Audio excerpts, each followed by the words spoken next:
सिंधुदुर्ग जिल्ह्यासह इतर जिल्ह्यातील ताज्या घडामोडी पाहण्यासाठी सिंधुदुर्ग 24 तासला सबस्क्राइब करा आणि बेल आयकॉनवर क्लिक करा। सिंधुदुर्ग 24 तास सदैव तुमच्या सोबत। पुढील बातमी पाहणार आहोत विस्ताराने। आंबा व काजू बागायतदारांवर जे संकट आले आहे हे संकट नैसर्गिक असून मुख्यमंत्री देवेंद्र फडणवीस यांनी जो बजेट जाहीर केला त्याकडे कोकणातील शेतकरी टक लावून पाहत होता। मात्र शेतकऱ्यांची निराशा झाली आहे। एकंदरीत राज्याने महाराष्ट्राच्या नकाशावरून कोकण पूर्णतः काढून टाकले असल्याचे मत आंबा बागायतदार किरण टेंबुलकर यांनी व्यक्त केले। यावेळी टेंबुलकर काय म्हणाले ते पाहूया। जो काही सध्या सिंधुदुर्ग जिल्ह्यामध्ये आंबा बागायतदार आणि काजू बागायतदारांचे जे काही संकट आलं आणि हे संकट हे नैसर्गिक संकट आहे आणि असं असताना गेले महिनाभर हा विषय आमचा सुरू आहे आणि हा विषय सुरू असताना प्रथमतः मी पहिल्यांदा या ठिकाणी जाहीर करतो की हा विषय राजकीय नाही।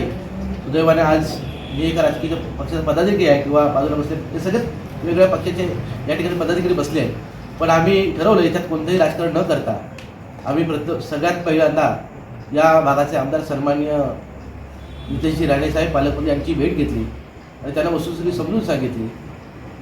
त्यानंतर हे सगळं करत असताना पूर्ण कोकण पट्ट्यातले सगळे लोकप्रतिनिधी जिल्ह्यातले असतील किंवा रायगडपासून सिंधुदुर्गापर्यंत या सर्व लोकप्रतिनिधी भेट घेऊन आम्ही ते वस्तुस्थिती समजून त्यांना सांगितली आणि असं असताना काल जो काही राज्याचा बजेट जाहीर झाला, मला वाटतं इतिहासात पहिल्यांदा सामान्यातला सामान्य शेतकरी म्हणजे आंबा बागायतदार मी बघत होतो की जर इतिहासात पहिल्यांदा सामान्य शेतकरी कालचा बजेट आपल्या सिंधुदुर्ग जिल्ह्यात डोळे टक लावून पाहत होता।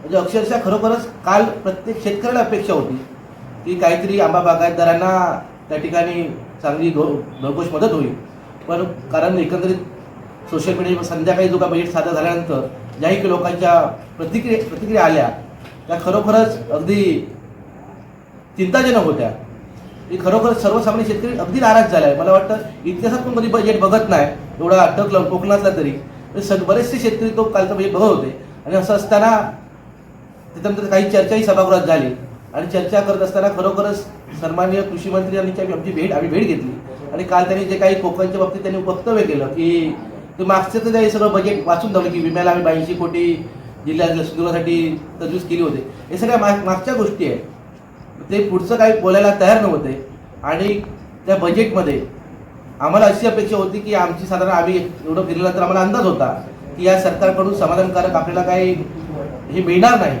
पण निदान म्हटलं नवीन टेक्नॉलॉजी किंवा आता असलेले संकट AI सारखं तंत्रज्ञान अवगत करण्यासाठी कमीत कमी मला वाटतं कोकणला ते कमीत कमी 200-300 कोटी तरी देतील असं आमची काही चर्चा असायची कायमच आणि ती तेवढी अपेक्षा होती। पण मला वाटतं एकंदरीत राज्याने महाराष्ट्राच्या नकाशावरून कोकण पूर्णतः काढून टाकलेला आहे असा हा तो कालचा अर्थसंकल्प होता। म्हणजे आम्ही आंबा बागायतदार त्यांच्या गणतीतच नाही आहोत असं एकंदरीत त्या ठिकाणी दिसलं। वाईट म्हणजे सुदैवानं आपल्या जिल्ह्यातील किंवा कोकणातले लोकप्रतिनिधी असतील जसा म्हणावा तसा त्या ठिकाणी विषय त्यांनी मांडला नाही किंवा जे काही सरकारकडे भांडलं पाहिजे होतं तसं काही ठोस असं काही दिसलं नाही। खरोखरच सामान्य शेतकरी म्हणून त्या गोष्टीचं वाईट वाटतं आणि असं असताना या देवगड तालुक्याने असेही आमदार बघितले आहेत की एकेकाळी एखाद्या विषयासाठी राजीनामाही देईल, सत्तेतल्या आमदारांनी राजीनामा द्यायला सुद्धा तयार होते आणि असं असताना आजचं म्हणजे जिल्ह्यातच घेऊ नका कोकणचे सर्व लोकप्रतिनिधी जे सत्तेतले असतील ते सत्ता सोडायला काय तयार नाहीत असं एकंदरीत दिसतंय। कारण आज अशी अपेक्षा होती रायगडपासून सिंधुदुर्ग जिल्ह्यात एका तरी आमदाराने जर म्हटलं असतं ना की ह्या शेतकऱ्यासाठी माझा राजीनामा देतो तर आज कुठेतरी आम्हाला वाटलं कोकणच्या लोकांना वाटलं असतं की लोकप्रतिनिधी आपल्या सोबत आहे, पण सुदैवानं ती कोकणच्या जनतेच्या नशिबात नाही आणि असं असताना आजपर्यंत कोकणची जनता कधी रस्त्यावर उतरली नाही की एवढा हा विषय म्हणजे आपणही पत्रकार समोर आहात, तुम्हाला याची कल्पना असेल की कोकणच्या इतिहासात एवढा शेतकरी कोकणी माणूस हा एकत्र येणे हा कोकणच्या इतिहासातला हा पहिला दिवस आहे। कारण कोकणी माणूस कधी एकत्र येत नाही हा आजपर्यंत इतिहास होता, पण आंबा बागायतदार काजू बागायतदार दाखवून दिलं की आम्ही एकत्र येऊ शकतो। आणि खरोखरच मी सांगतो की आजची जी परिस्थिती आहे कमीत कमी पुढचं सीझन कसं येईल, पुढचं काय सीझन कसं हे कोणालाच माहिती नाही, पण हीच जर वेळ पुढल्या वर्षी आली तर कमीत कमी मी सांगतो नवीन जे बागायतदार आहेत किंवा तरुण उद्योजक आहेत ते अक्षरशः आत्महत्या करण्याशिवाय दुसरी वेळच असणार नाही। अशा गोष्टी होऊ नयेत ही आम्ही त्या मानसिकतेचे आहोत, पण आजची जी परिस्थिती बघितल्यानंतर 100% जिल्ह्यात भविष्यात आत्महत्या बघायला मिळतील की काही भीती वाटते.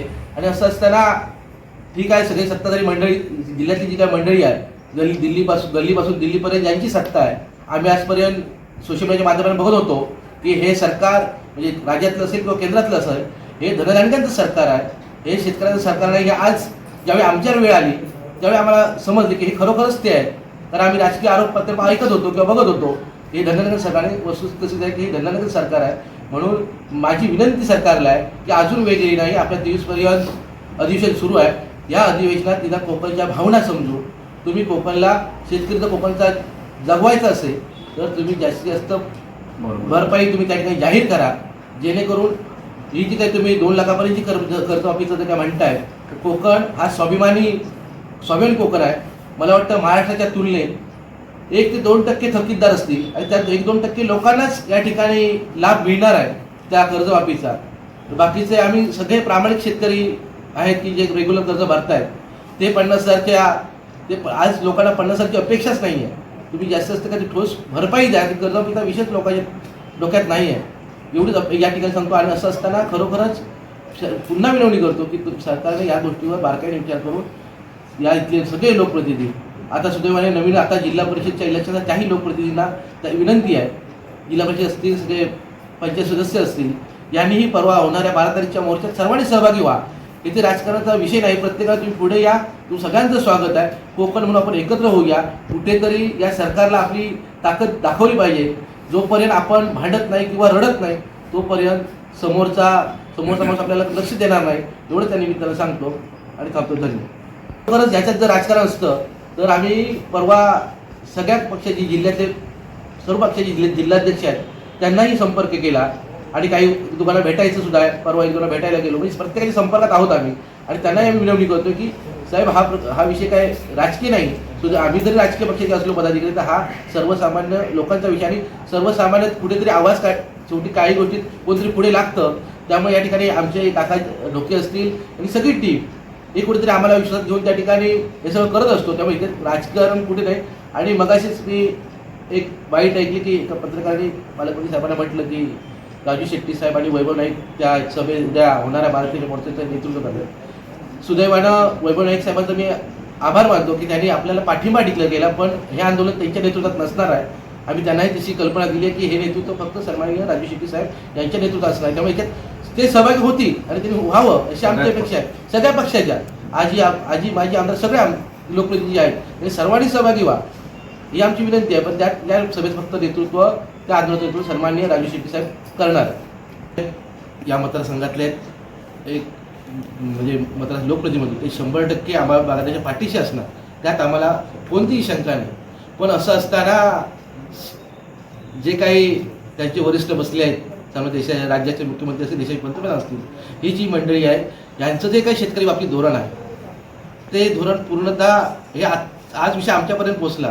तर आपण सोशल मीडिया माध्यमातून बघतोय की देशाचं बघितलं तर 2-2 महिने तिकडे शेतकरी, पंजाब हरियाणाचे शेतकरी 2-2-3-3 महिने आंदोलन त्या ठिकाणी करत होते. ते केंद्र सरकार त्यांना कसं काय दडपशाही की त्यांनी बघितली आहे. त्यामुळे त्यांचं धोरणच आहे की ते शेतकरी हे विरोधी धोरण आहे, ते फक्त धनधान्यांचं हे सरकार आहे. मला पालकमंत्र्यांना विनंती आहे की 100% आमचा तुमच्यावर विश्वास आहे. पण असं असताना तुम्ही ज्या काही मागील अनुभव आहेत सर्वसामान्य शेतकऱ्यांना, ते पाहता तुम्हाला या ठिकाणी आता जाहीर मोठी घोषणाच करावी लागेल, एवढंच या निमित्तानं मी सांगतो. अपेक्षा तीच होती, पण सुदैवानं त्या गोष्टी आम्ही सगळ्या करत गेलो.